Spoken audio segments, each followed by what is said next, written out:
উপস্থিত rising child care একাডেমির বার্ষিক ক্রীড়া প্রতিযোগিতা ও পুরস্কার বিতরণ অনুষ্ঠানের সম্মানিত সভাপতি, প্রতিষ্ঠানের সম্মানিত প্রতিষ্ঠাতা পরিচালক, সম্মানিত শিক্ষক মণ্ডলী, উপবিষ্ট সম্মানিত অতিথিদ্বয় এবং সম্মানিত অভিভাবক এবং প্রাণপ্রিয় ছাত্রছাত্রী, আসসালামু আলাইকুম।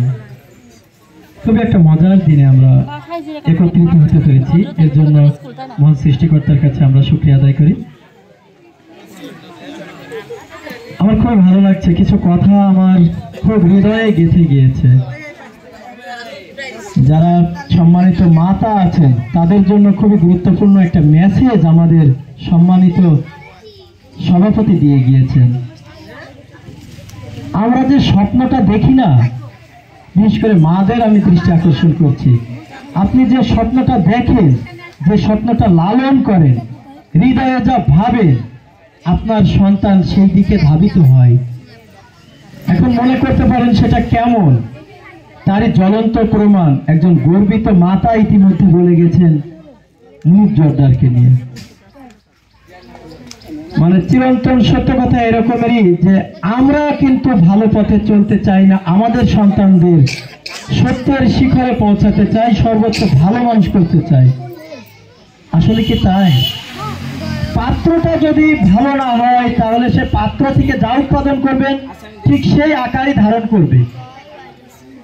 তাই সর্বপ্রথম আগে আমাদের অভিভাবকদের সুন্দর একটা পরিবেশ এবং সুন্দর মানসিকতা নিয়ে সন্তানদের সামনে আসতে হবে, তাহলে দেখবেন আমাদের সন্তানরা ভালো কিছু হবে। ওরা ছোট, ওদের যেভাবে আমরা যে পথে ধাবিত করব ওরা সেই পথেই যাবে। আমার সম্মানিত সভাপতি একটা গুরুত্বপূর্ণ মেসেজ দিয়েছে যে বাচ্চাদের ভালো করতে হলে কিছু কার্যক্রম হাতে নিতে হয়।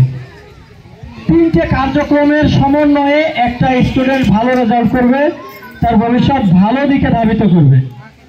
প্রথম স্টুডেন্ট, দ্বিতীয়ত তার মাতা পিতা অর্থাৎ সম্মানিত অভিভাবক এবং তৃতীয়ত তার শিক্ষক। এই 3টের যদি সমন্বয়টা ঠিক হয় তাহলে সেই স্টুডেন্ট ভালো কিছু করতে পারবে, এটা আমরা বিশ্বাস রাখি। এখন মনে করেন যে সম্মানিত শিক্ষকদের উপরে ছেড়ে দিয়ে আপনারা নাকে তেল দিয়ে ঘুমোলেন, ওই সন্তান ভালো কিছু করতেও পারে, নাও পারে। একজন ভালো মেধাবী ছাত্রর ভালো টিচিংটা দেওয়া হলে না, তাহলে ওই বাচ্চা ভালো কিছু করতেও পারে, নাও পারে। আবার শিক্ষক অভিভাবক দুইজনই ভালো আছে কিন্তু ওই স্টুডেন্ট মনোযোগী নয়, তাকে মনোযোগী পরিবেশ তৈরি করতে পারি নাই, তাহলে ওই স্টুডেন্ট ভালো করতেও পারে, নাও পারে। কিন্তু যদি আমরা সম্মিলিতভাবে এই 3টে পার্সনই যদি সমন্বয় ঘটাতে পারি তাহলে স্টুডেন্টের ভবিষ্যৎ ভালো। আমরা জানি যে আমরা শুধুমাত্র বইয়ের যে লেখাপড়া আছে এতেই আমাদের জীবন সীমাবদ্ধ না, প্রত্যেকটা ক্ষেত্রে আমাদের শিক্ষা ব্যবস্থা রয়েছে। আমরা এই যে জায়গায় বসেছি না, আমাদের একটা সংস্কৃতি আছে, আমাদের এই জায়গায় একটা শিক্ষা আছে। আমরা কিন্তু কেউ উঠেই টেবিলের পরে বসি নাই, তেমন আমরা শিক্ষা এটা নয়। প্রত্যেকটা সেক্টরে আমাদের শিক্ষা ব্যবস্থা সৃজনশীল। দুঃখজনক ঘটনা হলো আমাদের বর্তমান অবস্থায় এসে যেটা আমরা পরিলক্ষিত করেছি যে পাশ্চাত্য সংস্কৃতি আমাদের বাংলা সংস্কৃতির দিকে যে আগ্রাসন সৃষ্টি করেছে, আমাদের সংস্কৃতি হুমকির সম্মুখে চলে গিয়েছিল। কিন্তু আজকে আমার ভালো লেগেছে আমাদের যে অভিভাবক কত সচেতন, কত ভালো, তারা আমাদের সংস্কৃতির সাথে কত ইনভলভ, যে আমাদের সংস্কৃতির যে বাহনগুলো, যে পরিচয়গুলো, যে চরিত্রগুলো সেইগুলো সাজিয়ে পাঠিয়েছে। কৃষক একটা অন্যরকমের গৌরবের জায়গা, যে একজন কৃষক। আমাদের তো চাওয়া যে সর্বোচ্চ সম্মানিত হবে আমাদের কৃষক।